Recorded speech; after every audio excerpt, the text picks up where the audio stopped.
Below is a single-scene story, fully expanded in well over 1,500 words, written in a cinematic, emotional style. The entire story takes place in one continuous moment, no scene breaks, no dialogue formatting, just one powerful unfolding scene. The denial did not arrive loudly. It came quietly, in the way humiliation often does, wrapped in politeness, disguised as procedure, delivered with a smile that never reached the eyes. The airport gate was alive with motion, a river of rolling luggage and impatient footsteps, yet in that moment everything seemed to slow as the boarding agent's hand hovered over the scanner and then stopped. The woman standing before the counter had already extended her boarding pass, her posture calm, her expression composed, the kind of stillness that comes from years of learning not to react too quickly. She wore a tailored navy coat, simple gold earrings, and carried herself with a confidence that did not seek attention. First-class boarding had just been announced, and she had stepped forward with the rest of the small group, blending in without effort. But something in the agent's eyes shifted the instant the name appeared on the screen. There was a pause, too long to be accidental. The agent's fingers tapped the keyboard once, twice, then stopped again. Around them, passengers continued moving, boarding passes beeping cheerfully as others were waved through. The woman waited, patient, accustomed to delays, accustomed to systems that moved slowly when they wanted to. The agent finally looked up, her smile tightened, and she gestured slightly to the side, indicating that the woman should wait. No explanation was offered, no apology, just a subtle redirection, as if this were the most natural thing in the world. Minutes passed. The first-class line thinned. A man in a wrinkled blazer was waved through without hesitation. Another passenger laughed with the agent, exchanging small talk, then disappeared down the jet bridge. The woman remained standing to the side, her boarding pass still in her hand, the unspoken question hanging in the air. She glanced at the screen behind the counter, which still read first-class boarding in bold letters. She checked her pass again, not because she doubted it, but because she had learned that sometimes people needed proof repeated twice before they believed it. Finally, she stepped forward again, gently placing the boarding pass on the counter. The agent's eyes flicked down and back up, and this time the smile vanished completely.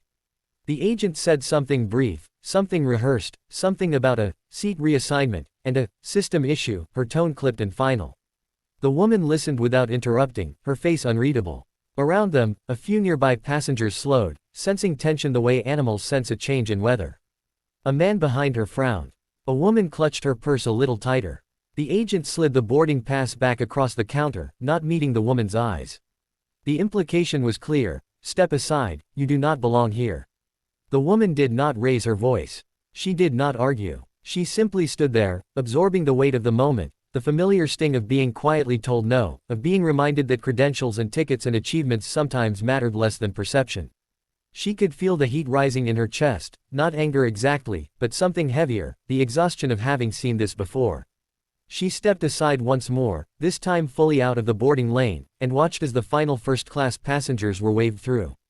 The gate area grew quieter as the general boarding groups were announced. People glanced at her, some with curiosity, some with discomfort, some with indifference. She felt invisible and hyper-visible all at once, standing there with a first-class ticket that suddenly seemed theoretical. What no one around her knew, what the agent certainly did not know, was that this woman had spent her life mastering moments like this.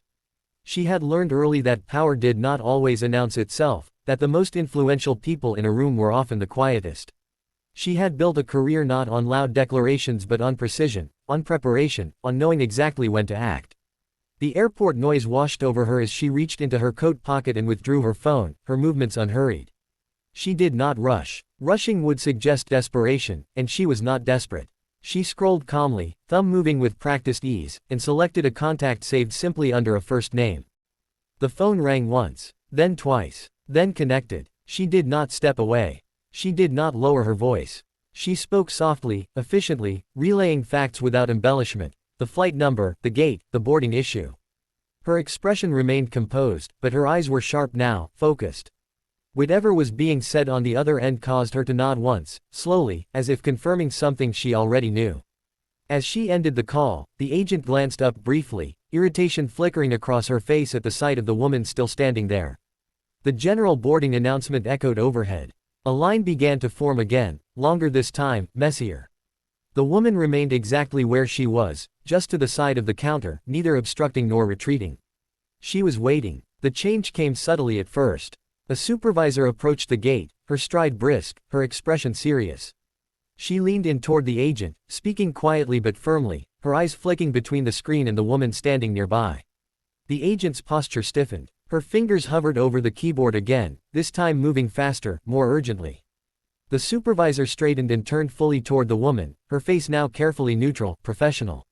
The surrounding passengers sensed a shift. Conversations paused. A few people leaned slightly closer, pretending to adjust bags or check phones while listening. The woman met the supervisor's gaze evenly, offering no smile, no challenge, just presence. The supervisor gestured toward the counter, indicating that the woman should step forward.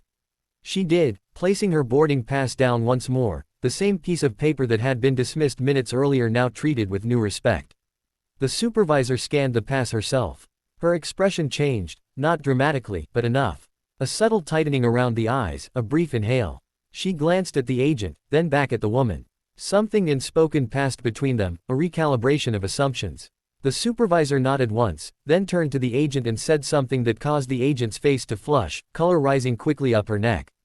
The agent reprinted something, hands shaking just slightly, and slid a new boarding document across the counter. This time, it was accompanied by an apology, delivered stiffly, as if forced through clenched teeth. The woman listened, accepted the paper, and said nothing. She did not need to. The balance of power in the space had shifted so completely that words were unnecessary. But the moment was not finished. The supervisor did not leave. Instead, she stood there, addressing the agent again, this time with a firmness that could not be mistaken.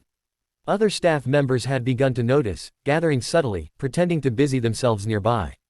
The woman stood quietly as the conversation unfolded around her, the airport hum continuing as if nothing extraordinary were happening, even as something very important was. The supervisor gestured toward the jet bridge, then toward the agent's terminal. The agent nodded repeatedly, her earlier confidence gone. The supervisor then turned back to the woman, her tone now careful, respectful, offering assurances that went beyond the seat itself. The woman acknowledged them with a slight nod. She did not gloat. She did not smile. Vindication, for her, was not about triumph, it was about correction. As she finally walked down the jet bridge, first-class boarding long finished, the space seemed different. A few passengers avoided her gaze. Others watched her with something like awe. One woman offered a small, approving smile. The woman walked steadily, her heels clicking softly against the floor, each step measured. She took her seat without ceremony, placing her bag carefully in the overhead bin, smoothing her coat as she sat. Only then, as the aircraft door closed and the hum of the engines deepened, did she allow herself a quiet breath. Not relief, she had never doubted the outcome, but acknowledgement. Moments like these were never just about a seat. They were about being seen, about systems being forced to confront their own blind spots, about reminding the world that assumptions could be expensive. The plane taxied forward, and outside the window the airport lights blurred into lines of gold. The woman looked out, her reflection faintly visible in the glass, and allowed herself the smallest smile, not for what had been taken back, but for what had been demonstrated. Power did not need to announce itself. Sometimes, it simply waited, made one call, and let the world adjust accordingly.